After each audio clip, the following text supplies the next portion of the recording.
हैं, बाकी बहुत कम ही दिन बचे हैं। ठीक, कम ही दिन कितने 10, इसमें 2 12 और 1 महीना, 3 महीने बचे हैं। 3 महीने जाने में कितना जल्दी चला जाएगा आप लोगों को पता भी नहीं चलेगा। तो देखिए ये सब चीजें हम आप लोगों को पहले पढ़ा दिए हैं। दर्पण क्या है, दर्पण के प्रकार और कैसा प्रतिबिंब बनता है, इन दर्पणों में क्या अंतर है। लेकिन अभी 95% तैयारी किसके लिए हो रहा है, बोर्ड एग्जाम के लिए। किसके लिए, बोर्ड एग्जाम 2023 में दे रहा है ना। देखिए टारगेट ये लेके चलिए। देखिए कभी भी टारगेट 100% लेके नहीं चला जाता है, क्योंकि 100% किसी का नहीं होता है। लेकिन टारगेट हम इतना लेके जरूर चलेंगे, 99% लेके चलेंगे। ठीक, तो टारगेट इतना लेके चलिए। तो उसके लिए सबसे पहले आपको रिवीजन करना जरूरी होगा।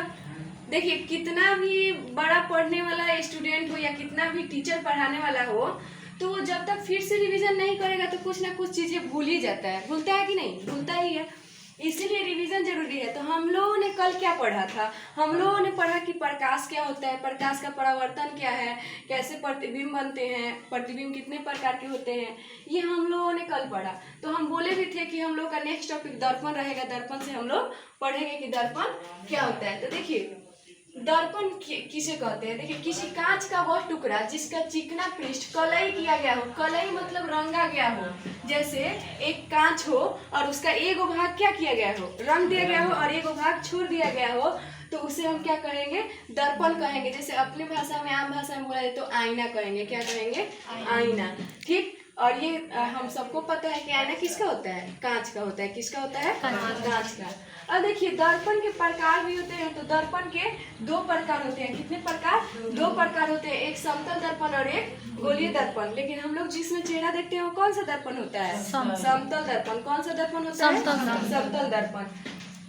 अब देखिए तो हम पहले जानेंगे कि समतल दर्पण किसे कहते हैं। देखिए समतल दर्पण चिकने कांच के एक समतल प्लेट के एक सतह को रचित करने के बाद चांदी की परत चढ़ा दी जाती है तथा गहरे रंग से उसे पेंट कर दिया जाता है, तब जाके हमें समतल दर्पण प्राप्त होता है। मतलब एक कांच का टुकड़ा है, उसके एक भाग को क्या किया गया, चांदी का परत पहले चढ़ा दिया गया, उसके बाद उसे रेड रंग से या नीला रंग से रंग दिया गया, और उसके बाद उसमें कवर लगा दिया गया ताकि उसमें प्रतिबिंब अच्छा बने। देखते हैं हम लोग आईना लेते हैं तो कुछ इसी प्रकार का होता है।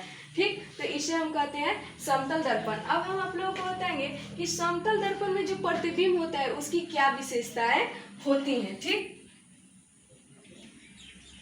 तो टारगेट लेके चलना है कि अभी 2023 का जो एग्जाम है। देखिए दुख की बात क्या है कि हम लोगों के पास टाइम नहीं है, लेकिन खुशी की बात ये भी है कि अभी भी टाइम है। तो सोच को बदलिए, अगर सोच बदलिएगा लोग तो बहुत कुछ हो सकता है। किसी किसी के लिए 24 घंटे भी बहुत ज्यादा होते हैं और किसी किसी के लिए 2 साल भी कुछ नहीं होता है। तो आप लोगों को लेके चलना है कि 24 घंटे में हम कितना तैयारी करेंगे कि कितना प्रतिशत हमारा मार्क्स आ सकता है। ठीक, और ये देखिए ये जरूरी नहीं है कि मतलब मार्क्स के लिए ही आदमी पढ़ता है, लेकिन अगर आप पढ़े हैं तो मार्क्स भी तो अच्छा आना चाहिए, और इसी से आपकी पहचान भी होती है कि नहीं।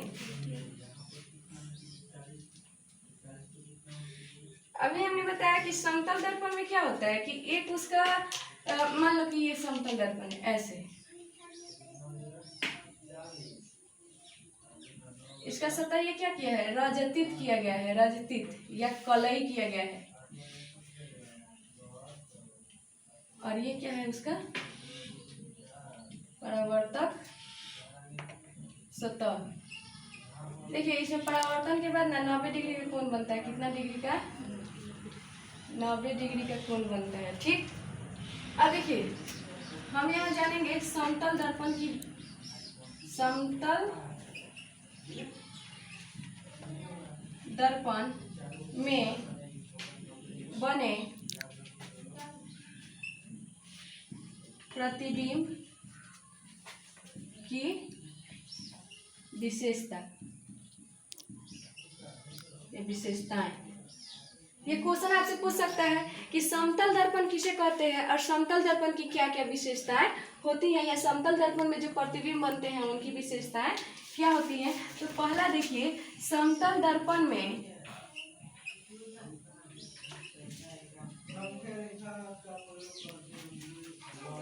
प्रतिबिंब कैसा बनता है? उल्टा बनता है। कैसा बनता है? प्रतिबिंब उल्टा बनता है।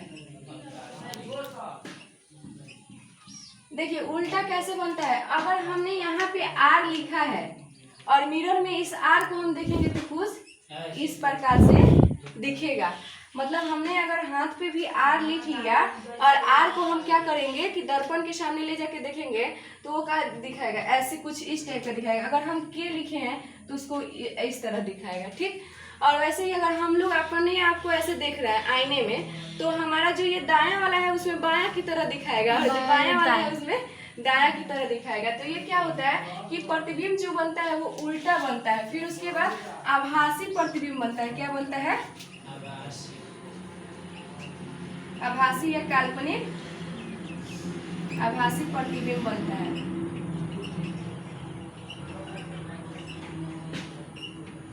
उसके बाद इसमें है कि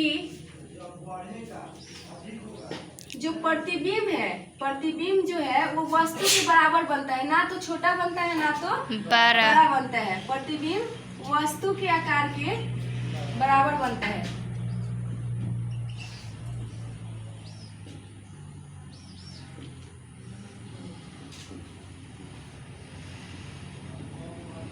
सही है ना? हाँ। ना कोई आप लोग को ज्यादा आते होंगे। ठीक। अब देखिए ये तीन विशेषताएं इसकी हो गई कि जो समतल दर्पण में प्रतिबिंब बनता है वो उल्टा बनता है, प्रतिबिंब जो बनता है वो आभासी बनता है और प्रतिबिंब जो होता है वो वस्तु के आकार के बराबर होता है। ठीक। और एक और चीज हो सकता है कि इसमें जो परावर्तन के बाद इसमें क्या होता है? 90 डिग्री का कोण बनता है। तो हम लिख सकते हैं कि परावर्तन के बाद समतल दर्पण में 90 डिग्री का कोण, इसमें 90 डिग्री का सेल्सियस क्या लिखते हैं, 90 डिग्री का कोण बनता है। हो गया। अगर 2 नंबर में आया आराम से लिख दिए।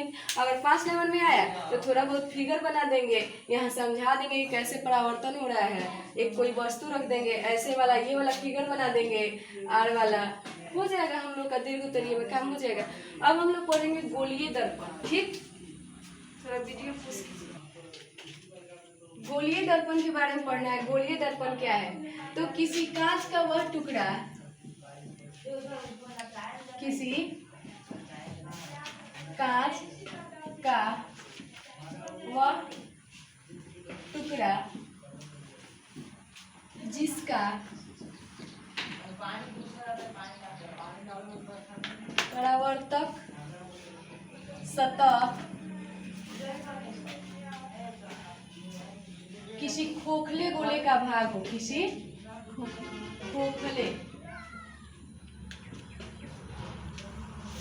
खोखला मतलब अंदर से उसमें कुछ ना हो। ठीक। खोखले गोले का भाग हो तो उसे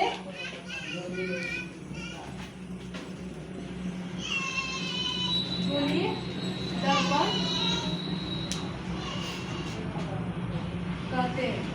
देखिए यहाँ समझिए, ये अंदर से क्या है? खोखला है, इसके अंदर कुछ नहीं है। ये क्या है? गोला है। ठीक। और इस गोले के ही एक टुकड़े को, एक भाग को क्या कहेंगे? परावर्तक सतह के एक भाग को क्या कहेंगे?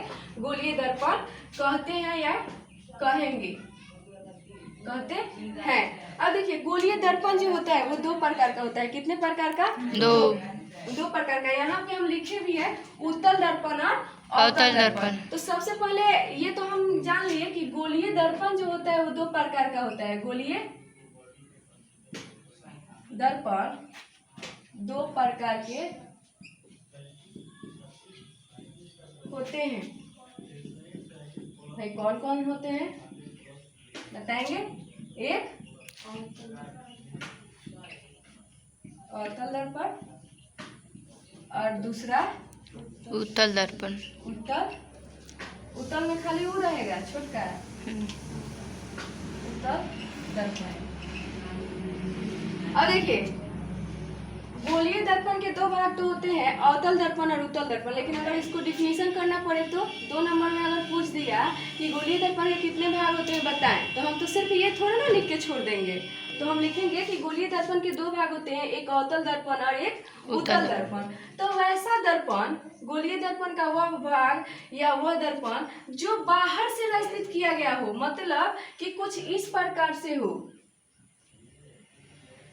गोले का वह भाग जो बाहर से कलई किया गया हो या रंजित किया गया हो। ये क्या किया गया है? रजतित। क्या किया गया है? रजतित या कलई या रंगा गया हो। यहाँ 3 शब्द है, आप कोई भी शब्द का उपयोग कर सकते हैं। आप लिख सकते हैं कि किसी गोले का वह भाग जिसका बाहरी सतह रचित किया गया हो उसे हम अवतल दर्पण कहते हैं। ठीक, और ठीक इसके अपोजिट होता है उत्तल दर्पण, इस प्रकार का। एक मिनट, सॉरी, ये अंदर से रचित होगा। क्या होगा? अंदर से रचित होगा।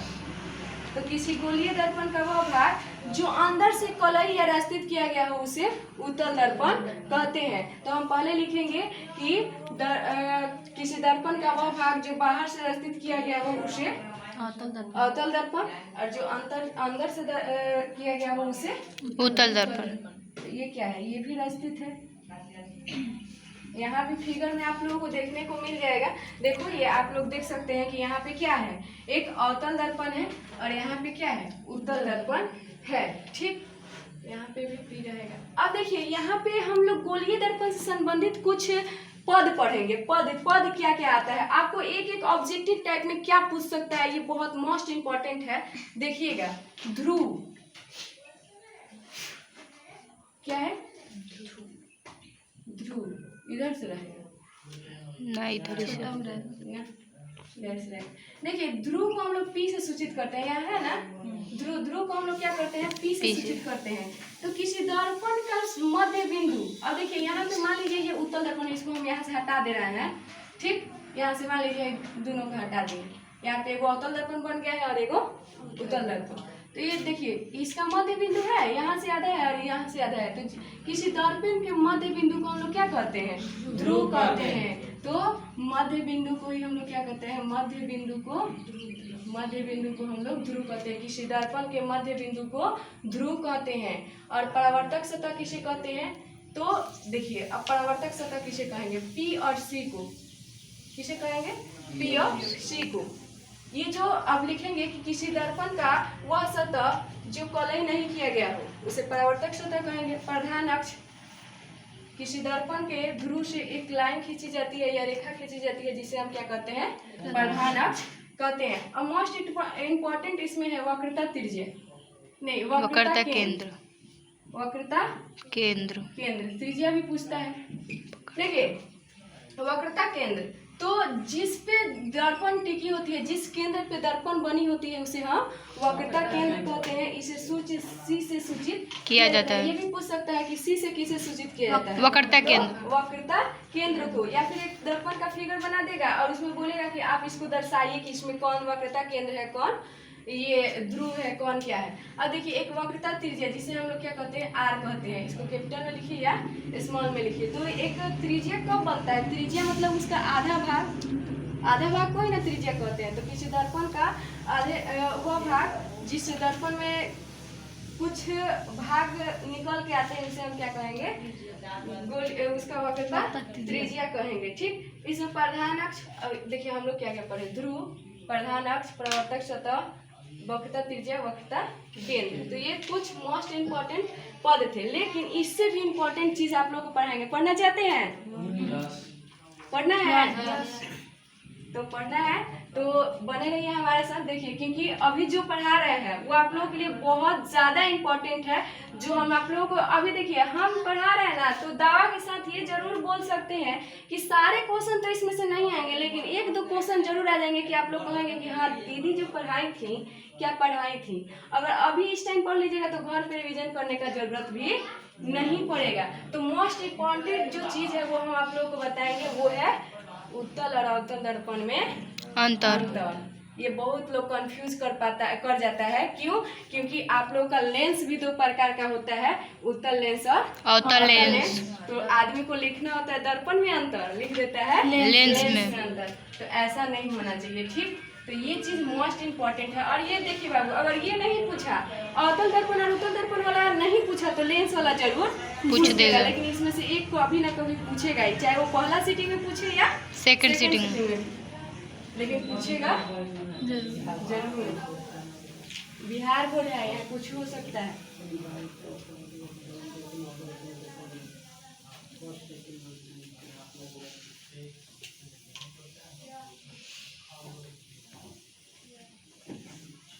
रेडी है लोग? पढ़ा दें?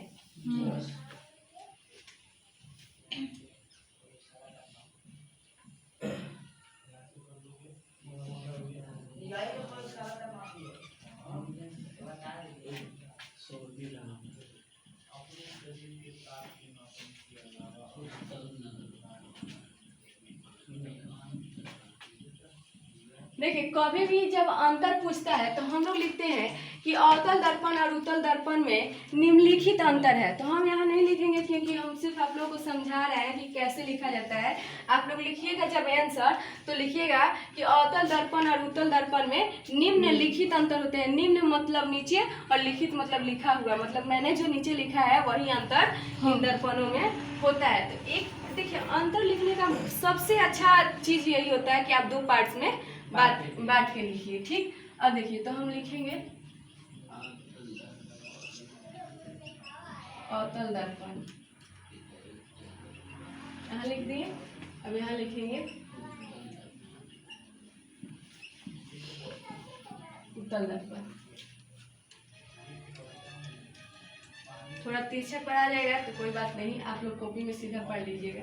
अब देखिए, एक नंबर सबसे पहले दोनों का हम लोग डिफिनीशन देंगे। क्या देंगे? डिफिनीशन। तो डिफिनीशन या फिर लिख देंगे कि इसका बाहरी सतह रजतित होता है, रजतित होता है। और इसमें लिखेंगे भीतरी सतह, इसकी लगा दीजिए, इसमें भी इसकी लगा दीजिए। इसकी बाहरी सतह रजतित होती है और इसकी भीतरी, ऐसे लिखाएगा कि इधर से लिखाएगा? ठीक है। इसकी भीतरी सतह रजतित होती है। बहुत लोग रजतित गलत लिखा था एग्जाम जब लिए थे तो होती है। ठीक, उसके बाद इसमें देखिए, इसमें लिखेंगे कि अवतल दर्पण में जो प्रतिबिंब बनता है वो उल्टा और सीधा दोनों बनता है। अवतल दर्पण में इसमें बने प्रतिबिंब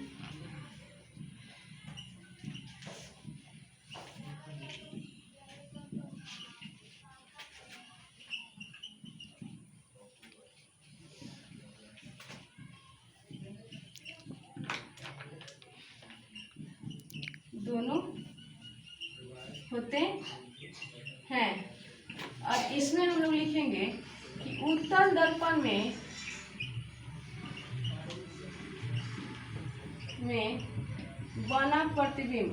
बना प्रतिबिंब हमेशा क्या होता है? सीधा होता है। प्रतिबिंब सीधा हमेशा सीधा होता है। देखिए, ये क्वेश्चन मोस्ट इम्पोर्टेंट है कि पूछेगा कि किस दर्पण में हमेशा सीधा प्रतिबिंब बनता है? तो उत्तल दर्पण में। किस दर्पण में हमेशा सीधा प्रतिबिंब बनता है? तो उत्तल दर्पण में। ठीक, मार्कर नहीं जाएगा।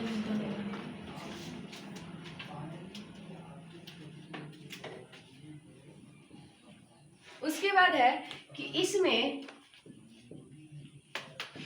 वास्तविक मतलब रियल एवं आभासी, काल्पनिक कहिए या आभासी कहिए, काल्पनिक दोनों प्रतिबिंब बनते हैं। दोनों प्रतिबिंब बनते हैं। और इसमें हम लोग लिखेंगे, इसमें केवल काल्पनिक प्रतिबिंब बनता है।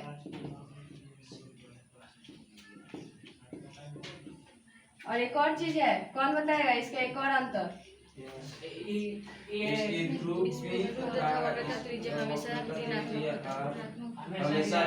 देखिए इसमें जो ध्रुव है मतलब P तथा R क्या होते हैं? ऋणात्मक होते हैं, माइनस में होते हैं। और इसमें क्या होता है? धनात्मक।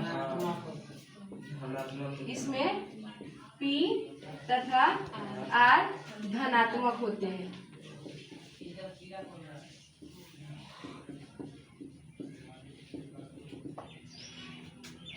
चार अंतर हो गया। अगर 2 नंबर का है तो कोई हमें 2 नंबर देने से रोक नहीं सकता है। ऐसा जब अंतर आप लिखेंगे तो आपको कोई 2 नंबर ये नहीं रोकेगा, आपको 2 नंबर जरूर दे देगा। अब जब हम यहाँ पे देखिए, हम थोड़ा जगह बचाने के लिए या टाइम बचाने के लिए इसकी लिख लिए हैं, लेकिन आप लोग एक और तरीका डाल सकते हैं। इसमें लिख सकते हैं कि अवतल दर्पण की बाहरी सतह स्थित होती है, उत्तल दर्पण की भीतरी सतह स्थित होती है।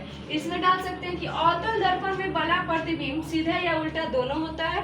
फिर इसमें उत्तल दर्पण में बना प्रतिबिंब हमेशा सीधा होता है। फिर इसमें अब देखिए, उसके बाद इसमें उपयोग कर सकते हैं। इसमें क्या है? एक सर्वनाम है। क्या है? सर्वनाम। हम दर्पण की जगह उसका नाम नहीं लगा के इसमें लगा दिए, तो ये क्या हो गया? एक सर्वनाम है। अब एक और चीज है इसमें इम्पोर्टेंट महत्वपूर्ण जो है वो है इन दोनों का उपयोग। ये इससे भी 1-2 क्वेश्चन पूछ सकता है उपयोग में, ऑब्जेक्टिव में। ठीक, तो उपयोग अभी पढ़ेंगे। जिनको लिखना है वो लिख लेंगे वीडियो देख के, या फिर स्क्रीनशॉट ले लीजिएगा लोग वीडियो से।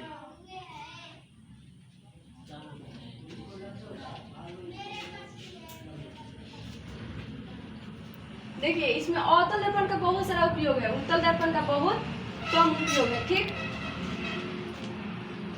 गाड़ी इतना ना जा रहा है कि कोई आवाज भी बढ़िया से नहीं आ पा रहा है। ट्रक वाले लोगों का बात बहुत ही है। अवतल दर्पण और उत्तल दर्पण के उपयोग।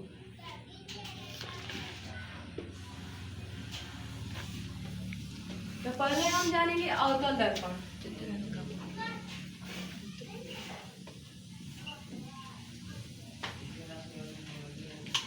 देखिए इसका उपयोग कहाँ कहाँ होता है। वाहन मतलब क्या हो गया? गाड़ी। वाहन के साइड मिरर, हेडलाइट में, हेडलाइट और साइड मिरर दोनों अलग अलग होता है। वाहन के हेडलाइट में अवतल दर्पण का उपयोग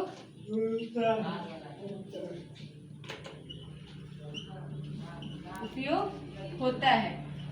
दूसरा लिखेंगे, रोगियों के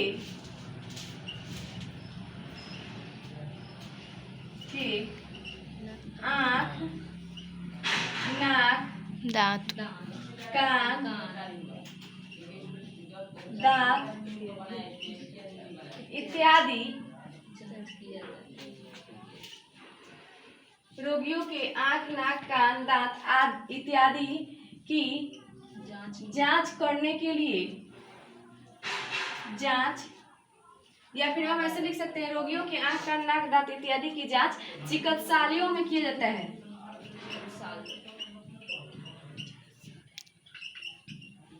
ये रहेगा, वही वाला सा रहेगा, चिकित्सालयों में किया जाता है।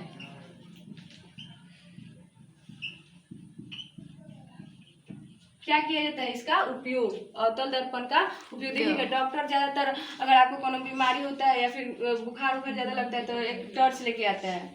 उस टॉर्च से आपका मुंह देखेगा, आंख देखेगा, नाक देखेगा, कान देखेगा, क्या आपको बीमारी है। तो उसमें कौन सा दर्पण लगा रहता है? अवतल दर्पण। फिर उसके बाद सौर भट्टियों में, सौर भट्टियों में अवतल दर्पण का उपयोग किया जाता है।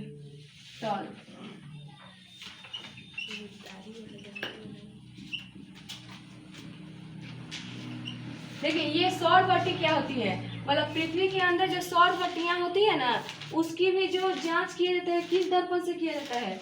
अवतल दर्पण से किया जाता है। उसके बाद है आपका मोस्ट इम्पोर्टेंट लड़कों के लिए हजामती के लिए। हजामती मतलब दाढ़ी वगैरह जो बनाया जाता है, जो सैलून में रखा जाता है, वो क्या होता है, अवतल दर्पण ही होता है। देखिए हजामती उसको बोला जाता है आम भाषा में, लेकिन यहाँ पे हम बोल सकते हैं कि दाढ़ी बनाने में अवतल दर्पण का उपयोग होता है। गलत लिखा है, अवतल दर्पण का उपयोग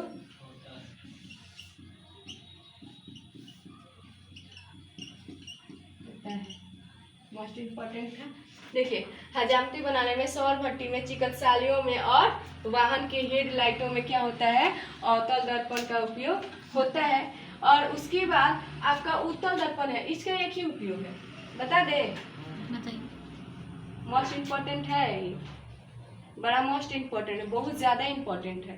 तो इसका उपयोग एक ही है, बता रहे हैं, वो एक क्या है, उत्तल दर्पण यहाँ लिख दे रहे हैं, वाहन के साइड मिरर में। अब देखिए साइड मिरर क्या होता है, वाहन का साइड मिरर मतलब जो हम लोग गाड़ी वगैरह चलाते हैं, ट्रक हो, बस हो, बाइक हो, तो उसमें सबके साइड में दो दो दर्पण लगा रहता है।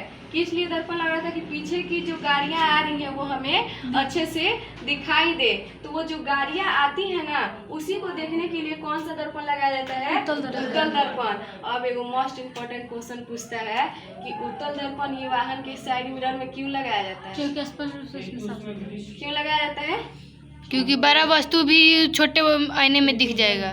क्योंकि उत्तल दर्पण किसी भी वस्तु का विस्तृत फिगर बनाता है। विस्तृत मतलब पूरे क्षेत्र को एक छोटे से दर्पण में दिखा देता है। देखिएगा आप लोग कभी गाड़ी चलाए होंगे, बाइक वगैरह या स्कूटी वगैरह, तो उसमें देखिएगा जो छोटा ही दर्पण होता है, लेकिन पीछे का सारा चीज दिखाई देता है कि कौन सी गाड़ी आ रही है, कौन सी गाड़ी नहीं आ रही है। ठीक, इसीलिए ये वाहन के साइड मिरर में लगाया जाता है। देखिए यहाँ कंफ्यूजन बहुत ज्यादा होता है, लोग कंफ्यूज होके, अब देखिए साइड मिरर पूछा तो उत्तल दर्पण, हेडलाइट पूछा तो अवतल दर्पण। हेडलाइट मतलब क्या, जिससे बत्तियां जलता है, आगे जो शीशा लगा रहता है गाड़ी में, आगे जो शीशा लगा रहता है ना, उसमें लगा रहता है अवतल दर्पण, अब साइड में जो शीशा लगा रहता है उसमें लगा रहता है उत्तल दर्पण।